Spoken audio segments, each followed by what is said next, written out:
বৃষ্টি হলেই আমাদের খিচুড়ি খেতে মন চায়। তো আমার হচ্ছে বৃষ্টি হয়েছিল, তখন আমার খিচুড়ি খেতে মন চাচ্ছিল। তো তখন তো আমি বৃষ্টিতে ভিজতেছিলাম, যার জন্য খিচুড়ি খেতে পারিনি। তো আজকে খিচুড়ি খাওয়ার জন্য চলে আসছি আমরা খুবই পরিচিত একটা জায়গায়। একটু পরেই আপনারা দেখতে পারবেন আমরা কোথায় আসছি। তো কথা হচ্ছে আজকের ওয়েদারটা নিয়ে একটু কথা বলি। এখন আমরা চলে আসছি ঘরোয়া হোটেলের সামনে। অবশ্যই বুঝতে পারছেন এইখানের খিচুড়ি ভাই সবথেকে জনপ্রিয়, যেটা আমার কাছে এবং আপনাদের কাছেও হয়তোবা জনপ্রিয় হবে। তো বৃষ্টি হলেই খিচুড়ির কথা মনে পড়ে, তখন মনে পড়ছিল। আর এখন হচ্ছে ভরপুর রোদ, আকাশ এবং ওয়েদারটা দেখছেন কত পরিষ্কার, অনেক সুন্দর একটা ওয়েদার। তো এর মাঝে আমরা চলে আসছি ঘরোয়া হোটেলে খিচুড়ি খেতে।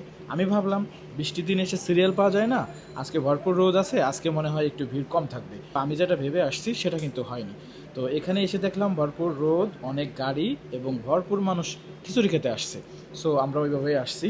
তো আমি যেটা বলতে চাচ্ছি, এত বেশি রোদের ভিতরে যদি খিচুড়ি এই লেভেলে চলে, তাহলে এই ঘরোয়ার খিচুড়ি যখন বৃষ্টি হয় তখন কি লেভেলে চলে।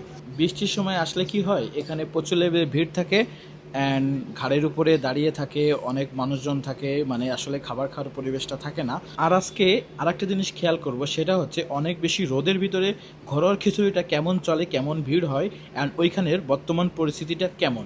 তো চলুন এখন আমরা ঘরোয়ার ভিতরের পরিবেশটা দেখে আসি। তো এইটা হচ্ছে ঘরোয়ার ভিতরের পরিবেশ অ্যান্ড এখানে এসেই দেখলাম যে অনেকটা আগের মতনই, কিন্তু একটু ভিড় কম। মানে আমরা 2-4-5 মিনিট পরে বসে খেতে পারবো এরকম একটা পরিবেশ। তো আমরা হচ্ছে বসে পড়ছি, আমাদের খাবারটাও বেশি দেরি হলো না, কারণ তেমন একটা ভিড় ছিল না, মোটামুটি একটু ভিড়। তো আমাদের খিচুড়িটা চলে আসছে। তো এই হচ্ছে খিচুড়িটা, মানে দেখতে একটু অন্যরকম।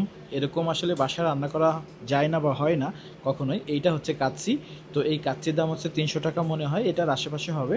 আর খিচুড়ি আছে 290 টাকা। তো আমরা হচ্ছে প্রথমেই দেখবো কাচ্চির ভিতরে কি কি দিল। তো আমরা দেখতেছিলাম যে আমাদের সালাদটা চলে আসছে এর ভিতরে। তো এটার সালাদটা ছিল কুচি কুচি লেবু, কিন্তু এটার ভিতরে পেঁয়াজ ছিল না। যাই হোক, সালাদের সাবজেক্টটা। আর এইটা হচ্ছে কাচ্চি। তো এখানে সর্বপ্রথম যেটা হয়, এইখানে কাচ্চি কিন্তু বাসমতি চাউলের কাচ্চি ছাড়া আসলে কাচ্চিটা ভালো হয় না। তো এটা হচ্ছে চিনি গুঁড়া চাউলের কাচ্চি। তো দেখতেই পাচ্ছেন এইটার অবস্থা, একটা ডিম, একটা আলু আর একটা হচ্ছে মাংসের পিস। তো কাচ্চির ভিতরে হচ্ছে এক পিস মাংসই থাকে। এখন আমরা দেখব খিচুড়ির ভিতরে কি থাকে বা কোন ধরনের মাংস থাকে। এর ভিতরে আরেকটা জিনিস আপনাকে টিপস দিয়ে দিই, সেটা হচ্ছে যদি কোনো মাংসের পিস খারাপ হয় সেই ক্ষেত্রে আপনারা কিন্তু চেঞ্জ করে নিতে পারবেন। বা চামচ দিয়ে বের করতেছি যে আমার এখানের মাংসের পিসটা খারাপ আছে কিনা বা কোনো সমস্যা আছে কিনা। তো আমার কাছে মনে হচ্ছে একটা পিস একটু খারাপ পড়ছে, এই যে যেটা নাড়াচড়া করতেছি এইটাই। তো আমি এসে এটা চেঞ্জ করে নেব, যেহেতু এটা আমার পছন্দ হয়নি, এটা আমি চেঞ্জ করে নিব। আর যেহেতু কাচ্চির মাংসটাও ভালো হয়নি, ওটাও আমরা চেঞ্জ করে নেব, কারণ কাচ্চিতে মাত্র এক পিস মাংস থাকে। আর সেটা যদি খারাপ হয় তাহলে আসলে খাওয়ার উপযোগী হয় না। সো এই জন্য আমরা দুইটাই চেঞ্জ করে নেব। আর এটা এই হোটেলের সিস্টেম, যদি আমার কোনো মাংসের প্রতি অভিযোগ থাকে বা সমস্যা থাকে, সেটা ওরা চেঞ্জ করে দিতে বাধ্য থাকে বা চেঞ্জ করে দেয়। এটা ঘরোয়া হোটেলে একটা ভালো সিস্টেম। তো আমাদের সামনে যেহেতু খাবারটা আছে, আমরা কিন্তু খাওয়া শুরু করেছি। যে মাংসটার সমস্যা ছিল অ্যান্ড চেঞ্জ করতে দিয়েছিলাম, সেটা কিন্তু চলে আসবে। এই যে আমাদের মাংসটা চলে আসছে। তো কাচ্চির মাংসটা হচ্ছে অনেক বড় দিচ্ছে এবং অনেক ভালো। যেহেতু আমরা চেঞ্জ করে নিয়েছি, তো ওইটা সমস্যা থাকার কারণেই কিন্তু মাংসটা চেঞ্জ করে দিয়েছে, যার জন্য এবার কিন্তু ভালো একটা মাংসের পিস দিয়েছে। অ্যান্ড কী পিস দিয়েছে সেটাই আপনাদের এখন দেখাবো। চেঞ্জ করার পরে মাংসের সাইজটা দেখেন, অনেক সুন্দর, অনেক বড় অ্যান্ড ভালো একটা মাংস দিয়েছে। তো এখানে মামুন ভাই একটা রিভিউ দিয়েছিল, সেই রিভিউটা খুবই ভালো ছিল, কিন্তু বাসমতির চাউল হলে আরও বেশি ভালো হতো। আমি হচ্ছে এখন ভালো একটা রিভিউ দেওয়ার চেষ্টা করব আপনাদের মাঝে। তো আগে পরে যতবারই ঘরোয়ার খিচুড়ি খেয়েছি ততবারই একই রকম লেগেছে।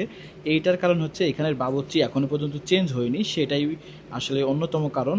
আর এই খাবার খেলেই বোঝা যায়, কারণ ওই বাবুর্চিকে আমি চিনি। মাঝে মাঝে যখন এখানে আমি আসি তখন ওই বাবুর্চির সাথে দেখাও হয়।